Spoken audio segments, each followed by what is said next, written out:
what is the risk associated with spread in schools? And we did do some work within that paper to look at the role of schools in transmission. And interestingly, in that piece of work, and I will put the big caveat, this was work done in late 2020, prior to vaccination being rolled out. And this is very important because that does change things. But the work that we did then actually showed that we got the strongest correlation of when cases rose in schools, they tended to be correlated with cases rising in the community a week or two before that. Basically saying that really it was the community that tended to be leading schools rather than the other way around. Science. Technology. Medicine. Health. These four things make the world go round. Without them, we couldn't exist. This is the Monday Science Podcast, a weekly show bringing you the latest research and news in science, technology, medicine, and health, answering your questions or finding experts in the field to answer them. Your host is a pharmacist, an award-winning scientist. She leads her own research group and is the founder of King's College London Fight the Fakes. A tad bit on the qualified side. Welcome to Monday Science. Here's your host, Dr. Bahijja Raimi-Abraham.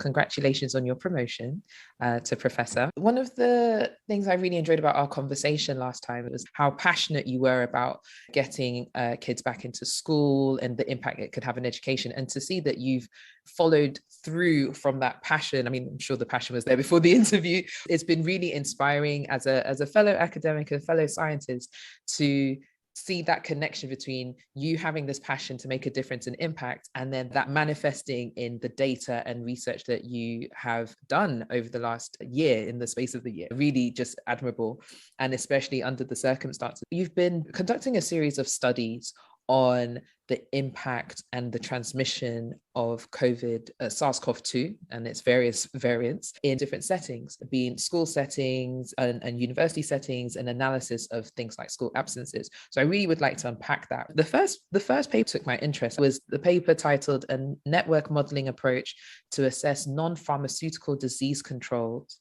in a Worker Population, an application to SARS-CoV-2."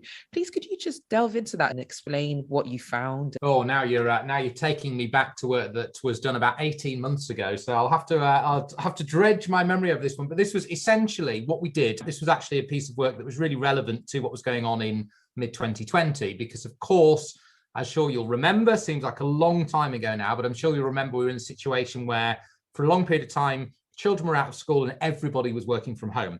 And this was a bit of work to actually look at, well, at some point, we were thinking that actually workers need to start going back to the workplace. And what risk would that have? So what we did is we looked at data that we got on sort of different types of working workplaces, essentially. So we looked at working sectors and the number of individuals that worked in those workplaces in those different working sectors. And we developed a model that looked at transmission within workplaces, within social settings, and within households, and looked at the risk of workers returning to the workplace and what effect that might have upon transmission. One of the things that we were looking at the time was, well, let's say you want to return people to the workplace, but you don't necessarily want to send people back every day. You might consider maybe a staggered return, or you might consider that, you're going to have people back 2 days a week, for example. And then we looked at what would be the impact of that and what would be the impact of staggering people being in different workplaces. And I mean, the results in a sense are probably not that surprising, but also quite informative when it comes to advising businesses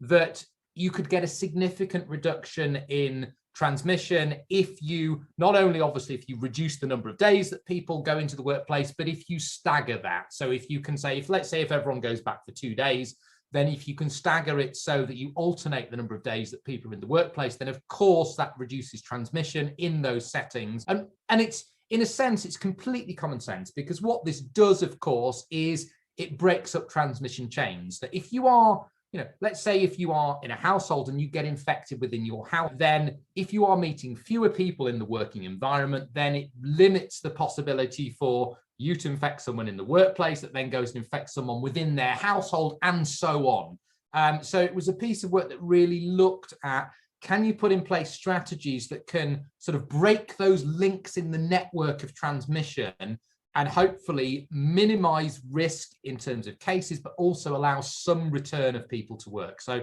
that was kind of a bit of a summary, really, of what that piece of work was all about.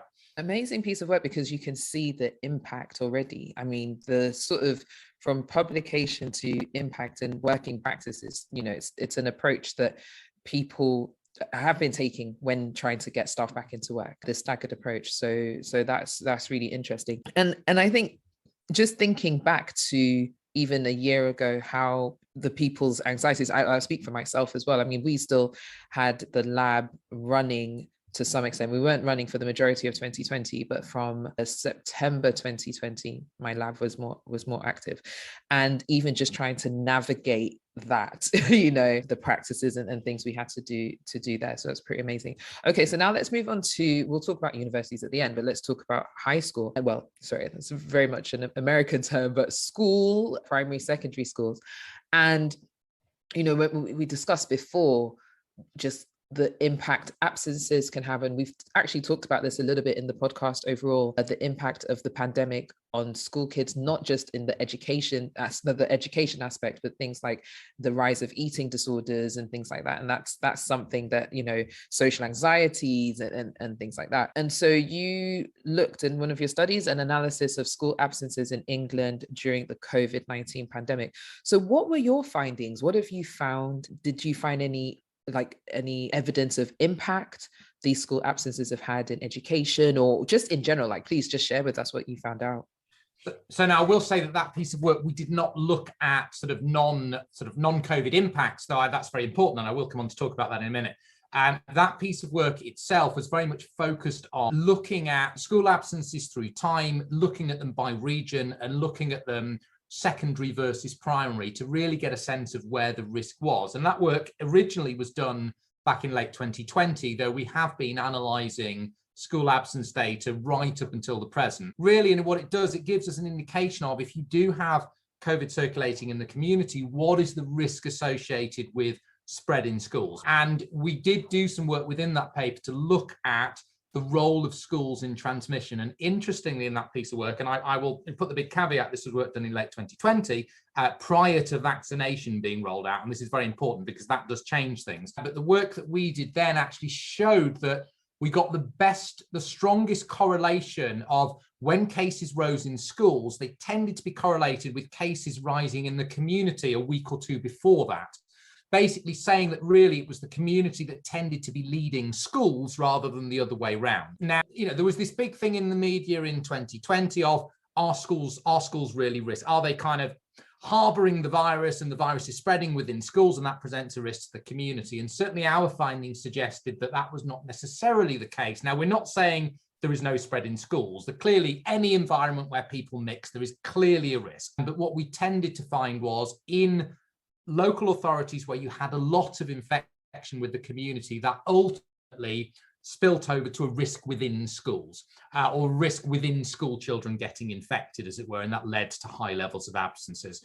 So, and it tended to be, at that period, you tended to find a much higher risk in secondary schools than in primary schools. Primary schools tended to be that much lower in terms of risk. Now, this is quite important because actually the time we did that work was late 2020, and again, a long time ago now, but I'm sure you'll remember the November lockdown in the circuit breaker, if you like, that we did in 2020, that was round about the time when the Alpha variant emerged. And actually, we first saw an indication of that in secondary school age children, particularly in the southeast of England.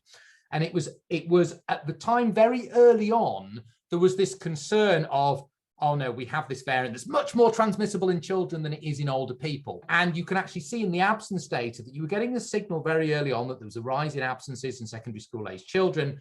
But of course, you had this feature that the rest of us were under lockdown. You know, the rest of us were at home. School children, because schools stayed open during that November lockdown, we saw the signal in secondary school age children particularly first, which led to that, you know, what is now we know is incorrect. It led to that fear that it was much more transmissible in children. But it just happened that we saw the signal in children first. And then, of course, ultimately, you saw it across the community, because when the November lockdown finished, people started mixing in a little bit higher rates. So that was that piece of work. We have been tracking it forward and monitoring it all the way up to the present. And what we've seen since the new year here is that we've had a big rise in absences in secondary and primary school age children in 2022. Slightly more in primaries to start with, because actually those children are not vaccinated, whereas quite a lot of secondary school age children are vaccinated. Though we are now seeing those absences drop, which is really good news, and hopefully along with the rest of the cases in the country starting to come down. Now, one point you have made, and I think it's really, really important, is the other impacts. And we haven't looked at that specifically within this work, but it is something that we are very interested in taking forward, because I've always had the position throughout the pandemic that, closing schools is very much a last resort. You don't do it unless there's no other option. And it's always been a little bit of an emotive topic, because, of course, if you've got a high number of cases, then you know that closing schools, as with closing anything else, will have an impact upon reducing transmission. But of course, you have to weigh up that against the huge damages to education, the real harms to mental health and well-being of children through school closures. And of course, we know that, for some children, if schools close, then maybe they're not going to be harmed that much. They've got lots of access to technology. They can, they've got parents who might be highly educated and can assist them with homeschooling. For some children, particularly in deprived communities, school closures really are harmful. And I think this is where we really need to think going forward, that we need to really try to establish what are the long-term harms for children of school closures, and how is that variable across different communities. Because I really hope that it's something that we don't have to go through again. And if we are in a really terrible situation where we have to consider it, we need to try to put in support for those children in those communities that are going to be most harmed by school closures. So I say we don't have work on that yet, but I'm very much hoping that it's work that we can take forward over the, in the next months and years to really support children in those communities. Yeah, I completely agree. And so then we've talked about high school and secondary school. I keep saying high school, sorry, primary and secondary school children. What is the information for university students? Like, what are you seeing there? Because I found that what you said, the trend of the house, in a way, well, I'm paraphrasing, but from my understanding, to some extent, what you were seeing in primary and secondary school kids could be a predictor of what's to come in a way in adult population. That's sort of what I've interpreted there, which is fascinating, because again, that is not, as you highlighted, that was not how things were portrayed to us. It was almost that sort of a narrative that the pandemic was spreading because the children were going to school, and then they were then spreading it and bringing it back to their respective homes.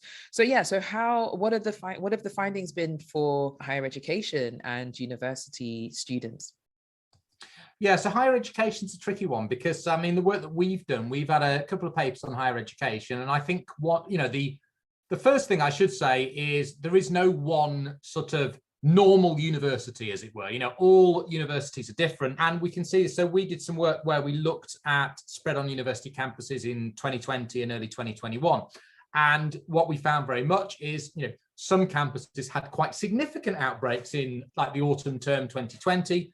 Some didn't. And it was very hard to actually really get an indicator as what represented risk of spread on university campuses. We also did some work that looked at correlating kind of spread in universities, or let's say regions within cities that had high student populations, and tried to look at, well, is there a risk associated with if you see cases rising in, say, local authorities with high number of students? Is that going to spill over into surrounding communities that maybe are in close proximity? And again, it's a very mixed picture. We did find that there were some cities where there was a really clear correlation between communities with lots of students and communities that were close to lots of students spatially, and some cities where that just absolutely was not the case. So I think it's a highly complex picture. Now, of course, we have had this situation where we look at, say, vaccine uptake for a long period of time. because obviously vaccinations were working down the age groups, and because you tend to get higher uptake in vaccination in the older age groups, we have had periods of time where the 18 to 24-year-olds had a lot more infection than the higher age groups, and were a little bit more at risk of developing disease because of that. This term, again, we have had some cases on university campuses, not at the same scale as we have had 12 months ago. And again, that's indicative of the success of the vaccination campaign nationally. And hopefully, as we go into the coming months, we can start to get to a situation where universities are getting more back to normal. University campuses have had slightly different sort of mitigations that they've put in place on university campuses, some relatively risk averse, and some went back to face-to-face teaching, for example, in October 2021. Some were a little bit more risk averse and have taken a little bit more time to get back to some level of normality. But I mean, even like my own university, for example, still has some mitigations in place on campuses to protect the students. In the longer term, my hope is we can go back to, university normality without these mitigations. I think we need to bear in mind that, some of our students, so if we think about our students in third year this year, as third year undergrads, they have not had a normal year of university undergraduate life. They came into university in 2019. The pandemic really kind of started for them, as it were, in the UK, really, as we got into February, March 2020. And so they've had kind of, 2 years now of some level of control on campuses. And I think it is actually really important for the student experience that we do what we can to get that back to normality if we kind of assess that the risk associated with doing that is low enough. And I think that's where it's really difficult. But again, similar to the school situation, we do need to bear in mind that a lot of our students have had a really rough time. Some have really struggled with their own well-being and mental health through isolation. And we do need to think about supporting them as well as supporting those that have underlying health conditions and might be worried about getting back face-to-face. I completely agree. And yeah, it's very easy to forget about, the student experience and what their normality is. And even giving lectures face-to-face again, you're like, what is this? It feels weird. And actually that it would be quite nice if there is any data on the impact as it relates to the staff as well, teachers in secondary school, primary school, and as well as university lecturers. I think that could be really valuable as well, even with PhD researchers. And I say that because just think about what you said, the different experience that various different students have had. We're at the point now where there are more face-to-face conferences now for this year. And so for my PhD researchers, I'm like, okay, look, there's a conference at this month, let's plan towards and get your abstracts together, blah, blah. And it's been interesting having conversations with them because they've not had a normal PhD experience themselves. So the culture of going to conferences and the culture of you can, especially for us in the lab, like you can do your lab work, pause, go to a conference, engage, it's just so completely alien. Yeah, it's a very interesting time. Well, I've asked all my questions and I'm just really grateful for you coming back to chat to us and give us an update. Amazing work that you're doing with such impact, and it's just amazing to see how the impact of the work and the findings. Are there any key take-home messages you'd like to leave us? I mean, I suppose the only one really is just sort of a food for thought, which is, we are going through this. I think I would be too brave to say we're going into an endemic phase, which others are suggesting, but we are going into a different phase of the pandemic. We have high levels of vaccination. We are seeing, even with high numbers of cases, we're not seeing the same level of hospital admissions that we did 12 months ago, which is clearly good news. But then this begs the question of what do we do going forward? What do we think should be a model for living with COVID? This is being talked about a lot, and I think actually needs to be talked about a lot more. If we are thinking about living with COVID, what does that mean? And then this is the very key question that, if you are risk averse, then you can always say that if we have mitigations in place, that will reduce the number of cases. If we have, that will reduce the number of people that will go to hospital if we keep mitigations in place. Things like, mask wearing and all these sorts of things. Obviously, I always, because I like to be contrary at times, but I always present the counter argument of, in a sense, that's true, right? If we put any of these mitigations in, they will reduce risk. But no intervention is without harm. I get very frustrated when some commentators say we should all wear masks forever because they are free from harm. And, you can very easily present the counter argument. What about for people who are hard of hearing and rely on lip reading? You know, masks are a real barrier to communication. Some people really struggle with their mental health. So even things that you might think have no negative impact clearly do have a negative impact. And I think this is where it becomes really difficult, that we need to think about harms associated with interventions and harms associated with infection when we are going forward. Now, the problem and where this becomes really, really complicated is everyone will have their own definition of what they consider to be the risks and the benefits of having mitigations in place. And that's where I think it's a really, really difficult subject. But we shouldn't forget that, you know, there are also harms associated with controls. And this is where I think there needs to be a really frank, open discussion going forward of what are we prepared to put up with going forward to live with COVID? And I'm not going to answer that question because I suspect that, you know, you and I will have different views, and anyone that's listening to this will have different views as well. But I think the discussion needs to happen, and we need to acknowledge, as I said, harms associated with the virus and also harms associated with mitigations going forward, and decide where we want to be in another